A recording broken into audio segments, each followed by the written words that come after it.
General का next question करते हैं। Question number 13, generalized the following transaction. received check from Arihant and deposited into bank.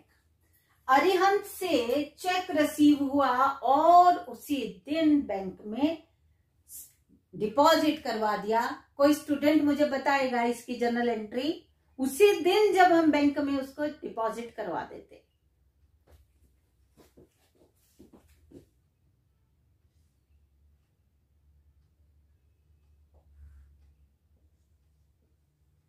Bank account debit to debtor, मतलब जिससे पैसा आना था, to Arihant. Bank account debit to Arihant being cheque received from Arihant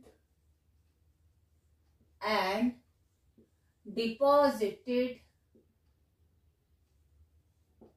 into bank. Deposited into bank. Amount is 2,500. 2,500. Next है paid printers bill and bought carbons, pencil, papers and ink। जितना भी सामान है, मुझे लगता है आपको सबको पता लग रहा होगा कि ये कौन सा सामान है। चाहे कार्बन है, इंक है, पेंसिल्स हैं, पेपर्स हैं और प्रिंटर्स बिल है। तो किससे रिलेटेड है ये? कौन से एक्सपेंस दिख रहा है इसमें आपको?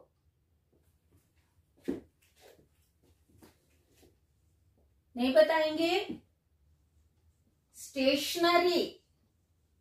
Stationery account debit to cash 85 rupees.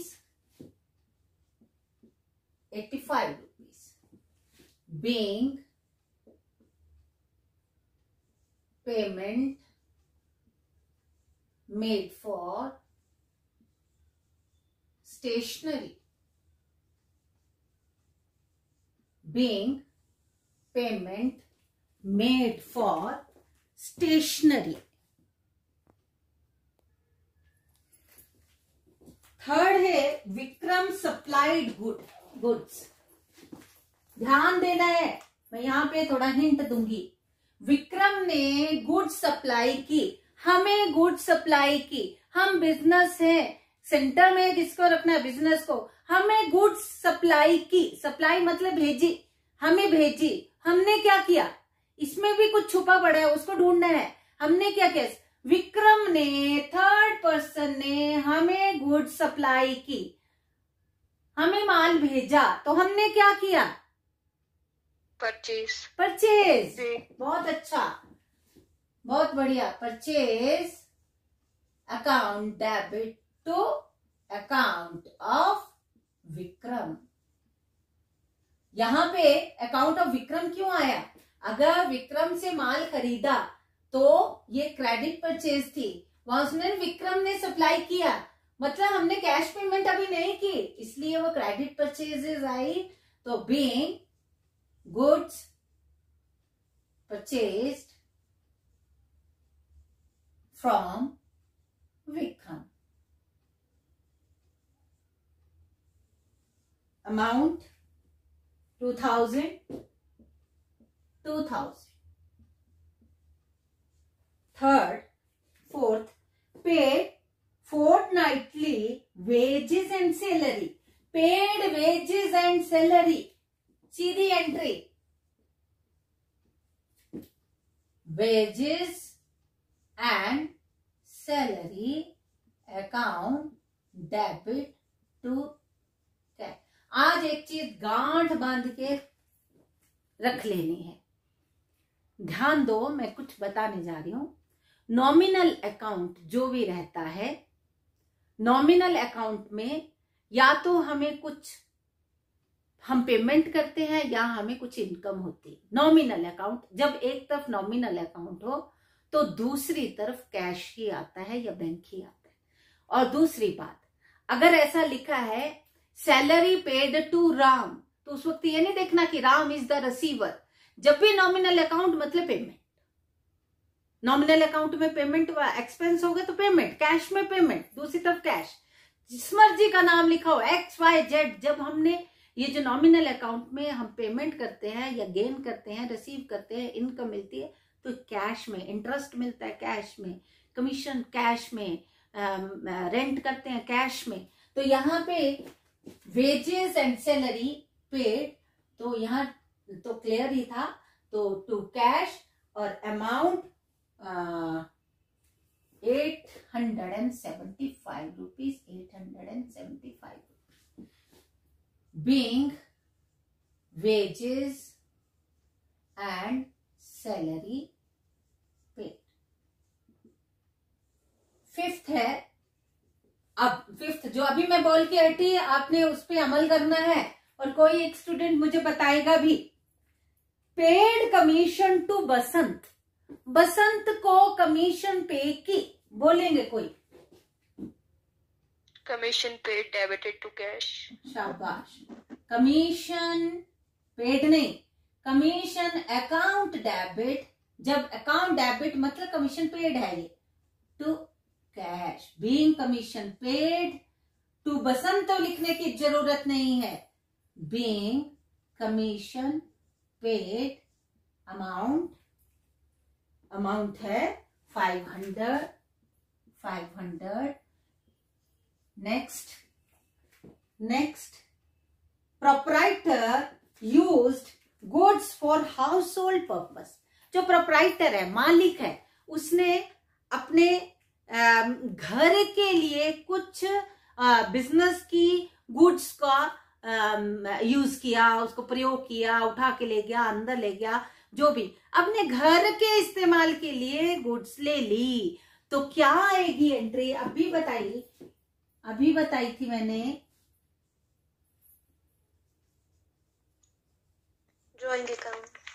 Drawing account debit to cash नहीं लिया उसने, गुड्स ली, टू अभी समझाया पिछले क्वेश्चंस में, ड्राइंग अकाउंट डेबिट टू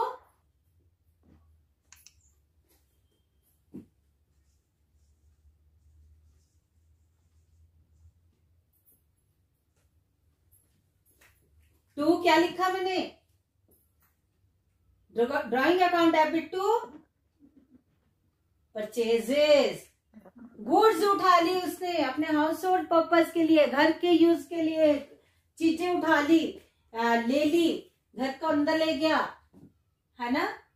तो being goods withdrew for personal use, amount 200। Total खुद कर लेना, नीचे आपके पेजेस कहां पे टोटल होगा वो आप अपनी कॉपी के अकॉर्डिंग टोटल करेंगे। नेक्स्ट है paid salary, compound entry, paid salary 1000, wages 500 and insurance 750। कोई करेगा कंपाउंड एंट्री? 7th है वेजेस अकाउंट डेबिट, सैलरी आना था पहले, salary account debit, wages account debit, insurance account debit to cash. Amount is 1500 and 750, 1500 750, तो ये आ गया 2250 being salary, wages and insurance paid, being salary, wages and insurance paid. Next is purchase goods for cash 2000 and on credit 3000 from Prahlad. 2000 नगद में खरीदे, 3000 प्रहलाद से खरीदे, और total कितनी 5000 गुड्स परचेज की। तो क्या एंट्री बनेगी, बोलेगा कोई? परचेज अकाउंट डेबिट, कितनी खरीदी 5000 की total. Purchase account debit to cash में खरीदी, टू कैश 2000 में, और प्रहलाद से खरीदी उधार में, to account of Prahlad, to account of Prahlad 3000। Real account personal account, Prahlad से खरीदी, Prahlad is the giver, goods purchase की, गुड्स कम्स इन, और कैश 2000 गया, और उधार ये अभी हमारा क्रेडिटर है। प्रहलाद से हमारा क्या रिलेशन है? Prahlad is the creditor of our business, हमारे बिजनेस का प्रहलाद क्रेडिटर है। क्रेडिटर का हमेशा क्रेडिट बैलेंस होता है। Prahlad is the giver of goods, being goods purchased for cash and on credit. 9th एंट्री, issued cheque in favour of landlord for the rent. Rent pay किया, landlord को rent pay किया, ABC को rent pay किया, नगद में किया या चेक दिया। तो मैंने बताया था जब भी हम पेमेंट करते हैं तो दूसरी तरफ हमारा कैश ही होता है नॉमिनल अकाउंट में। तो रेंट पे किया तो rent is the expense, debit all expenses, rent account debit. To जब चेक दिया तो to bank, amount 1000 being rent paid by check, being rent paid by check। 10th entry, employed Darshan as a cashier. एक दर्शन है, उसको cashier के रूप में रखा और उसने सिक्योरिटी डिपॉजिट 2000 रुपीज हमें दिए, बिजनेस को दिए, and received from him, Darshan से रिसीव किए। क्या रिसीव किया? Security deposit 2000। तो कैश आया, कैश अकाउंट डेबिट, तो इनकम क्या हुई? Security deposit, to security deposit. ध्यान दो, नॉमिनल रियल, नॉमिनल के दूसरी तरफ या बैंक होगा या कैश होगा। तो इसलिए ऐसा नहीं कि दर्शन ने दिया तो दर्शन आना था इधर, नहीं, सिक्योरिटी डिपॉजिट के रूप में कैश आया तो नॉमिनल अकाउंट है, इनकम है, और कैश आया 2000 being cash received from Darshan as security deposit, as security deposit। 11th देखेंगे, appointed Rakesh as a clerk on monthly salary of rupees 1000। Rakesh को अपॉइंट किया और कितने पे अपॉइंट किया? 1000। तो इसकी एंट्री क्या होगी? कोई बच्चा बता सकता है? Salary account debited to cash account. लेकिन अभी ध्यान देना है, उस ट्रांजेक्शन पे जाना है। अपॉइंटेड राकेश, अपॉइंटमेंट हुई है, उसकी अभी अपॉइंटमेंट हुई है, 1000 रुपीज सैलरी के ऊपर उसको अपॉइंट किया है। They have not paid yet, अभी उसको पे नहीं किया, अभी तो रखा है इसलिए there will be no entry. 11th transaction, no entry. अगर ऐसा लिखा था paid salary to Rakesh, then we have to do entry salary account debit to cash. और 12th देखेंगे,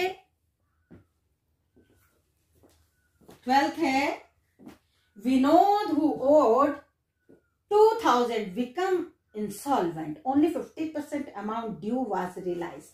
ध्यान देना है, एक विनोद है जिसने हमसे उधार लिया था, जिसको हमने 2000 रुपीज दिए थे, उधार में दिए थे. He became insolvent and he is not able to pay our debt. हमारा जो उधार था वो पे करने की स्थिति में वो मिस्टर है नहीं. नाम है उसका विनोद. विनोद ने 2000 लिया और उसने जो उसने पेमेंट करनी थी, वापस करना था, उसका 50% ही हमें मिला. 50% मतलब आधा मिला. 1000 रुपी तो आ गया, 1000 रुपी नहीं आया. 1000 रुपी जो हमने रिसीव कर लिया वो तो कैश रिसीव्ड, और ये नहीं आया, तो ये क्या बन जाता है, बैड डेट्स. किससे आएगा, विनोद से. अब क्या इसकी जनरल एंट्री बनती है, ध्यान से देखना, बहुत सुंदर. Cash received from Vinod, 50% cash received, 50% bad debts. 12th है ये ट्रांजेक्शन, कैश अकाउंट डेबिट. 1000 आया, 1000 नहीं आया, loss. Bad debts account debit to Vinod. 2000 आना था, जिसमें 1000 आ गया और 1000 डूब गया. Bad debts, loss. Debit all expenses and losses. Real account, nominal account, personal account. Cash received 1000, bad debts, loss 1000. और किससे, विनोद से. Vinod is the giver. Vinod से आने थे 2000, आया 1000, 1000 bad debts. Being cash received from 50%. Cash received from Vinod.